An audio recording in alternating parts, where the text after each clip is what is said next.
Welcome to snacks organics. நம்ம water melon சாப்பிட்டுட்டு அந்த சதைப்பகுதியெல்லாம் அப்படியே தூக்கி போட்டுருவோம். அடுத்த தடவை வாங்குறப்ப கண்டிப்பாக இது மாதிரி செஞ்சு பாருங்க. அந்த சதைப்பகுதி தோலெல்லாம் சீவிட்டு இந்த மாதிரி பொடியாக கட் பண்ணி எடுத்து வச்சுக்கோங்க. அதுக்கப்புறம் நான் காமிக்கிற இன்க்ரீடியன்ஸ் எல்லாம் எடுத்து வச்சுக்கோங்க. தேங்காய் 4க்கு 1 பங்கு நீங்கள் எடுத்துட்டா போதும்.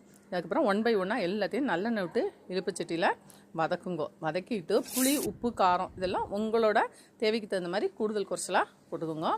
இப்போது கடைசியாக வாட்டர் மில்லனை நல்லா எண்ணெய் விட்டு அந்த பச்சை வாடை போக சுருங்க வதக்கிடுங்க.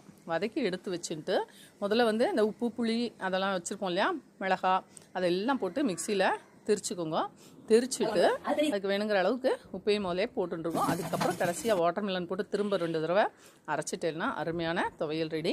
நீங்கள் இதுக்கு கடுகு, பெருங்காயம், கருவேப்பிலை தாளிச்சு கொட்டி எண்ணெய், நல்லெண்ணெய் ஒரு 4 ஸ்பூன் விட்டுட்டு இதை 1 நிமிஷம் வதக்கினா போகிறோம். அரைச்சதுக்கப்புறம் சாதத்தோடு சேர்த்து சாப்பிட அருமையாக இருக்கும். கூட்டு காம்பினேஷன் சூப்பராக இருக்கும். நல்லெண்ணெய்